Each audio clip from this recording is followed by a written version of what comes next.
नमस्कार, प्रतिपक्ष संवाद देख रहे हैं आप और मैं हूं आपके साथ भावना शुक्ला। आज हल्द्वानी में उत्तर प्रदेश के मुख्यमंत्री योगी आदित्यनाथ का आगमन हुआ है, जिसमें वो जनसभा कर रहे हैं और आगामी लोकसभा चुनाव के मद्देनजर यहां की जनता को, प्रदेश की जनता को साधने का काम कर रहे हैं। वो अपनी जनसभा में क्या कुछ कह रहे हैं, सुनिए सीधा लाइव। भारत माता की, भारत माता की, भारत माता की, नैना मैया की, नैना मैया की, नंदा देवी की, नंदा देवी की, शीतला मैया की, शीतला मैया की, हर हर महादेव।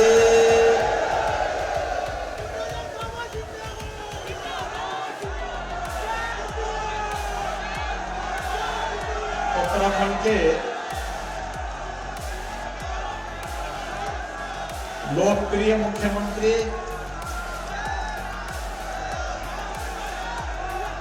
माननीय पुष्कर सिंह धामी जी, केंद्रीय मंत्री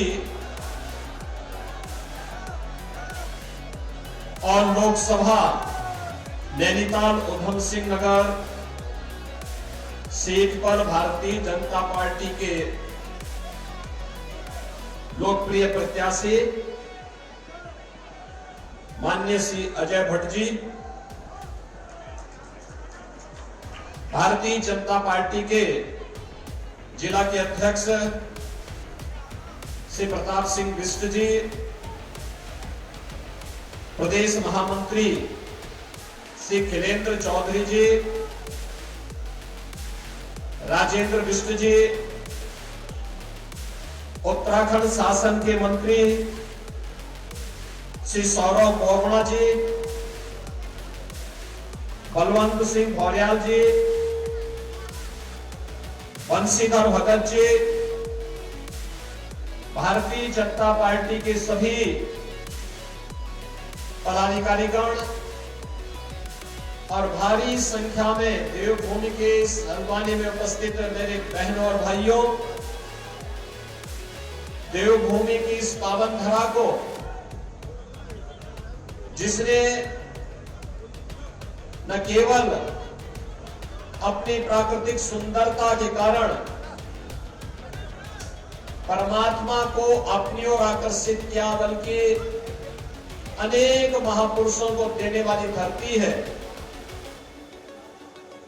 जिस धरती ने उत्तर प्रदेश के पहले मुख्यमंत्री पंडित गोविंद वल्लभ पंत को जन्म दिया हो, जिस धरती में पंडित नारायण दत्त तिवारी और हेमवती नंदन बहुगुणा जैसे सपूतों को जन्म देकर के उत्तर प्रदेश को यशस्वी नेतृत्व प्रदान किया हो, उत्तराखंड की इस देवभूमि को कोटि कोटि नमन करते हुए मैं आप सबका हृदय से अभिनंदन करता हूं। बहनों और भाइयों, आज बैसाखी का भी पावन पर्व है और बैसाखी के साथ ही खालसा पंथ की स्थापना का दिवस भी है। आज इस अवसर पर बैसाखी की हार्दिक बधाई देते हुए मैं सभी सिख बंधुओं को भी खालसा पंथ की स्थापना दिवस पर हृदय से उनका अभिनंदन करता हूं। आप याद करिए कि गुरु गोविंद सिंह जी महाराज ने 1699 में जब हिंदू धर्म की रक्षा के लिए खालसा पंथ की स्थापना की थी, उस समय उन्होंने घोष किया था कि सकल जगत में खालसा पंथ गाजे, जगे धर्म हिंदू सकल भंड भाजे। बहनों भाइयों, चार पुत्र उनके देश और धर्म की रक्षा करने के लिए बलिदान हो गए, लेकिन उन्होंने उफ नहीं किया। जब गुरु गोविंद सिंह जी महाराज से पूछा गया कि आपके 4 पुत्र और माता गुजरी, ये सब बलिदान हो गए, तो उन्होंने एक ही बात कही उन्होंने कहा था कि 4 हुए तो क्या हुआ, जीवित कई हजार, और इस देश और धर्म के लिए जिनका पूरा जीवन समर्पित हो, ऐसे गुरु गोविंद सिंह जी महाराज की इस पवित्र परंपरा को नमन करते हुए मैं उन्हें बैसाखी की हृदय से बधाई देता हूं। आज मेरा सौभाग्य है कि मुझे देवभूमि में आने का अवसर प्राप्त हुआ, और बहनों और भाइयों, यहां का तो कंकड़ कंकड़ में शंकर है। यहां का तो हर स्थल अपने आप में पवित्रता के भाव से भरा पड़ा है, और इसीलिए यहां पर जमरानी बांध की बात हो रही थी। मुझे याद है जब माननीय श्री धामी जी यहाँ के मुख्यमंत्री बने, उन्होंने मुझे बताया कि ये समस्याएं हैं। मैंने कहा एक दिन आप आ जाइए, और आए। मैंने कहा जितनी समस्याएं उत्तराखंड और उत्तर प्रदेश की वर्षों से चली आ रही है, इन सब का एक झटके में समाधान निकाल दो। और उसी समय सारी समस्याओं का समाधान हो गया। भारतीय जनता पार्टी समस्या नहीं, इस समाधान पे विश्वास करती है, और बहनों भाइयों, हम दोनों ने मिलकर के सारी की सारी समस्याओं का समाधान कर दिया। इस समस्या का नाम तो कांग्रेस है, जिसने जीवन भर देश को समस्या दी। ये देश के विभाजन की त्रासदी हो, आतंकवाद की समस्या हो, नक्सलवाद की समस्या हो, जातिवाद की समस्या हो, भ्रष्टाचार की समस्या हो, अलगाववाद की समस्या हो, ये सभी समस्याएं कांग्रेस की देन है। और कांग्रेस ने इतनी समस्याएं दे दी कि उसके समाधान के लिए देश को मोदी जी जैसा यशस्वी नेतृत्व मिला, और 10 वर्ष में हम सब ने बदलते हुए भारत को देखा है। बहनों भाइयों, ये बदलता हुआ भारत वैश्विक मंच पर 140 करोड़ भारतवासियों को सम्मान दे रहा है, सीमाओं की सुरक्षा कर रहा है। जब उत्तराखंड का नौजवान देश की सीमाओं की सुरक्षा करते हुए पूरे देश को आश्वस्त करता है कि निश्चिंत रहो, हम सीमा की सुरक्षा के रूप में, प्रहरी के रूप में खड़े हैं, तो 140 करोड़ का भारत निश्चिंतता के साथ अपनी नींद को, रात की नींद को बड़ी चैन के साथ सोता है, क्योंकि उसे मालूम है कि हमारा बहादुर जवान देश की सीमाओं की रक्षा करते हुए खड़ा है। सरकार उसके पीछे खड़ी है, और आपका सौभाग्य है कि रक्षा मंत्री के रूप में इसी माटी के सपूत अजय भट्ट भी उन सैनिकों के प्रोत्साहन के लिए सीमावर्ती क्षेत्रों में निरंतर प्रवास करते हैं। बहनों और भाइयों, देश में इंफ्रास्ट्रक्चर का जो आज कार्य हो रहा है, अत्याधुनिक infrastructure, highway, railway, metro, rapid rail, AIIMS, IIT, IIM, 1 district 1 medical college, और उत्तराखंड के लिए तो मेरा तो बचपन ही उत्तराखंड में व्यतीत हुआ। बहनों भाइयों, 100 में से 9 घर भी नहीं होते थे जहां पानी मिलता था। 2-2, 3-3 किलोमीटर दूर जाकर के पानी लाना पड़ता था। कितनी परेशानी होती थी। और बहनों भाइयों, आज आप देखते होंगे हर घर नल की योजना, और मैं धन्यवाद दूंगा धामी जी कि आज 100 में से 900 घरों में पानी पहुंच गया है। ये जो परिवर्तन है, पहले यहां पर ईंधन की भी समस्या थी, लकड़ी बीनने के लिए जंगल में जाना होता था, क्योंकि कांग्रेस केरोसिन भी नहीं दे पाती थी, यानी मिट्टी का तेल भी नहीं दे पाती थी। और अब तो उज्ज्वला योजना के कनेक्शन, जिनके पास नहीं थे फ्री में कनेक्शन, जितना रसोई गैस आपको चाहिए उतनी मिल रही है, कोई समस्या नहीं। समाधान का रास्ता ये निकाल दिया है मोदी जी ने। तो चाहे वह गरीब कल्याण का कार्य हो, चाहे वे विकास के कार्य हो, चाहे वह आस्था का सम्मान हो, और चाहे वह राष्ट्रीय सुरक्षा और संप्रभुता की बात हो, वैश्विक मंच पर सम्मान की बात हो। बहनों और भाइयों, आजादी के बाद देश का सबसे अच्छा जो स्वर्ण युग माना जाएगा वह मोदी जी के कार्यकाल के 10 वर्ष हैं, और इसलिए मोदी जी के 10 वर्ष के कार्यकाल में भारत ने जिन ऊंचाइयों को छुआ है उसमें और तेजी आनी है। उस तेजी के लिए मोदी जी को तीसरा कार्यकाल भी चाहिए, तीसरा कार्यकाल भी चाहिए। मैं पूछना चाहता हूं बहनों और भाइयों, क्या कश्मीर में धारा 370 कांग्रेस हटा पाती? क्या हटा पाती? ये तो इन्होंने ही दी थी। ये समस्या, ये आतंकवाद का जो जहर है, तो धारा 370 से देश के धमनियों में घुल रहा था, ये देन कांग्रेस की है।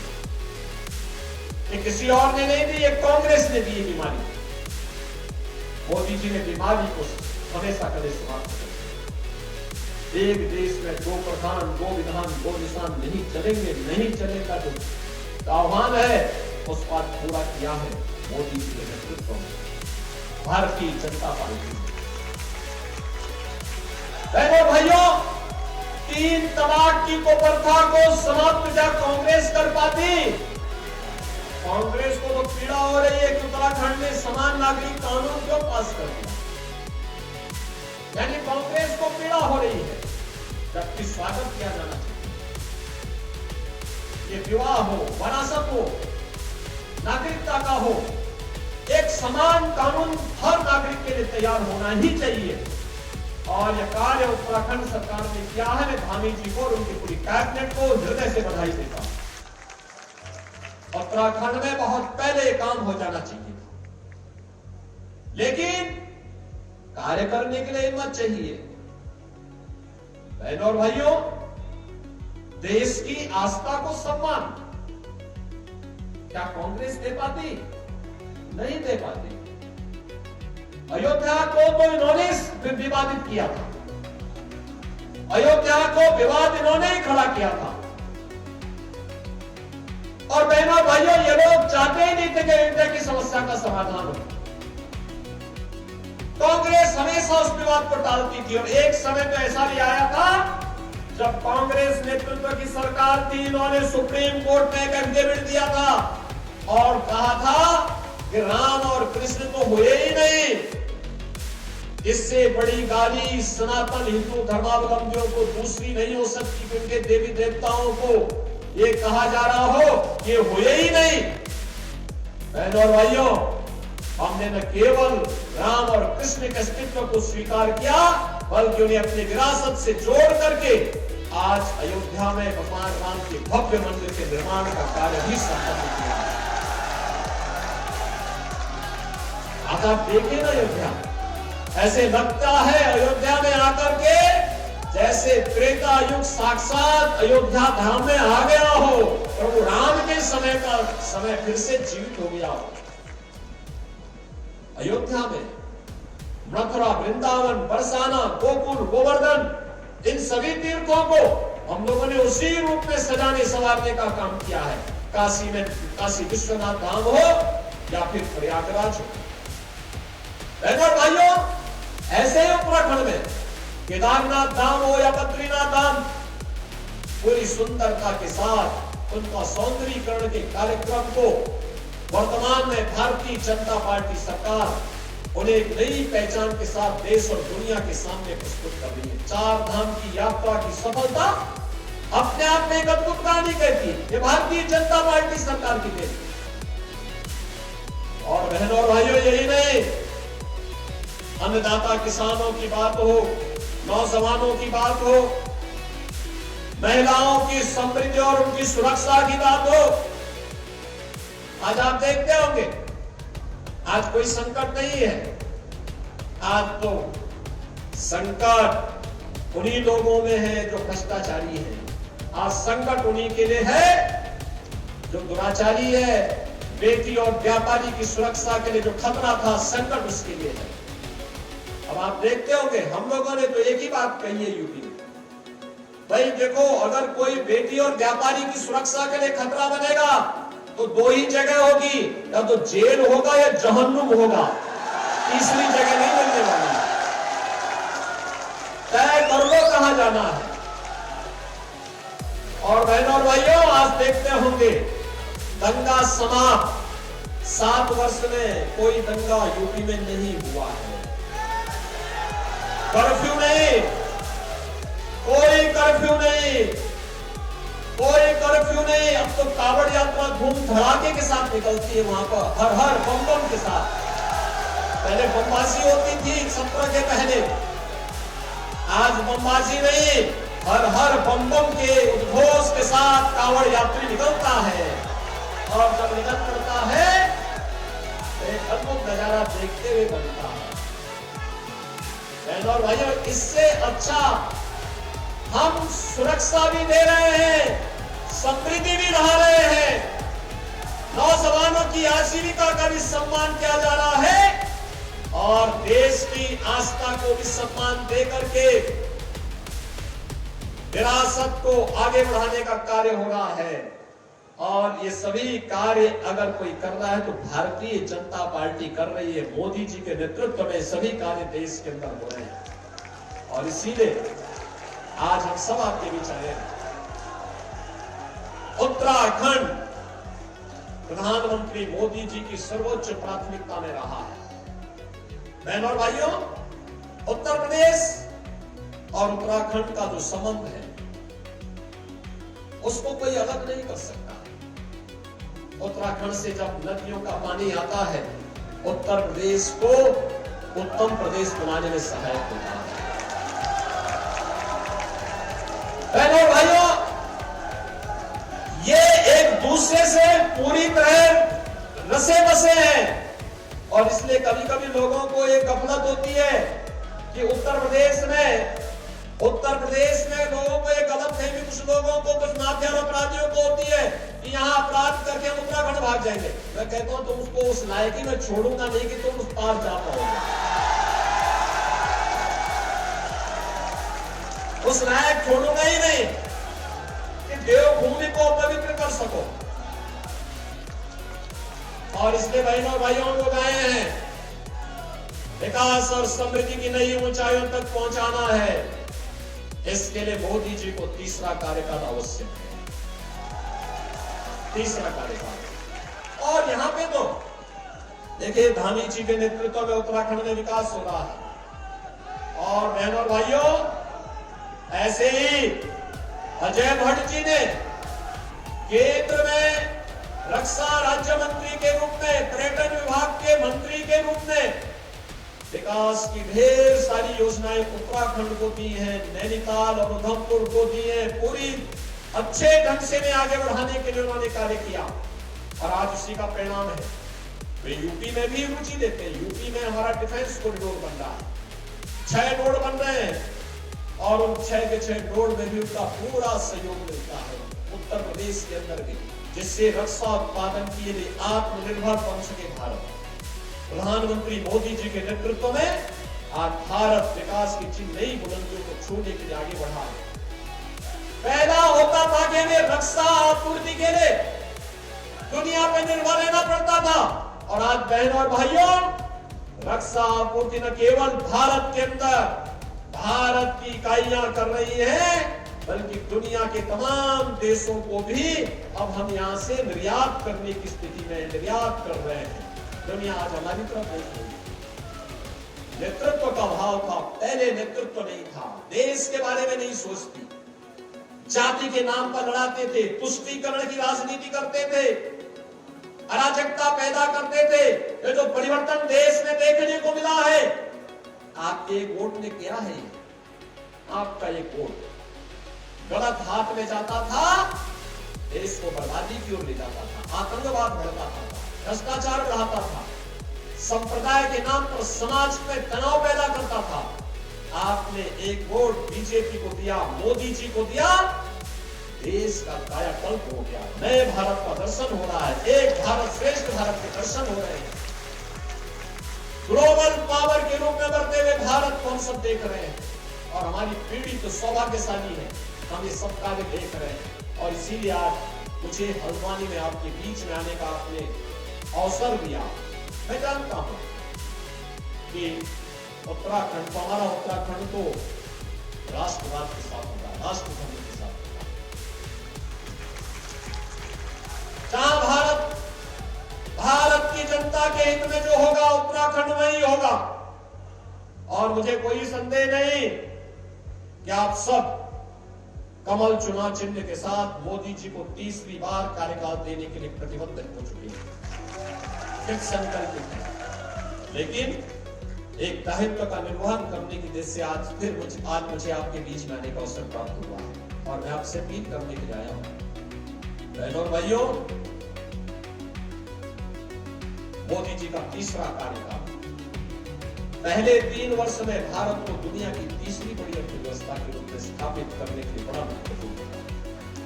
नौजवानों की नौकरी और रोजगार के लिए, महिलाओं की समृद्धि के लिए, किसानों की खुशहाली के लिए, व्यापारियों की रखवाली के लिए यह अभियान निरंतर आगे बढ़ना है।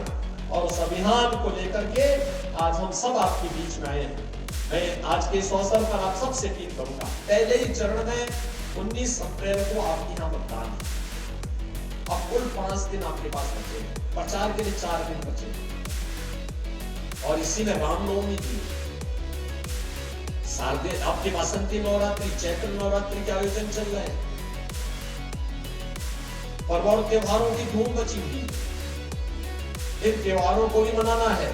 घर घर जाकर के अजय भट्ट बन करके, मोदी जी का प्रतिनिधि बन करके, और आश्वस्त करिए कि बाकी चीज की चिंता नहीं करनी है, केवल एक ही बात की चिंता करनी है।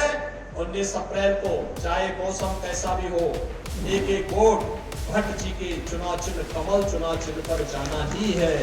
बस एक व्यक्ति को अगर आप तैयार करने के भारी बहुमत से विजयी बना करके उत्तराखंड की 5 सीटों पर 5 कमल अगर मोदी जी के गले में हार डाल करके उत्तराखंड दे देगा तो देश तो तैयार बैठा है। पूरा देश, उत्तर दक्षिण पूरा पश्चिम एक ही आवाज है कि फिर एक बार अब की बार 400 पार के लक्ष्य के साथ पूरा देश तैयार बैठा है। उत्तराखंड भी तैयार है ना? सभी लोग तैयार हैं? तो मेरे साथ बोलेंगे, भारत माता की जय श्री राम, जय जय श्री राम।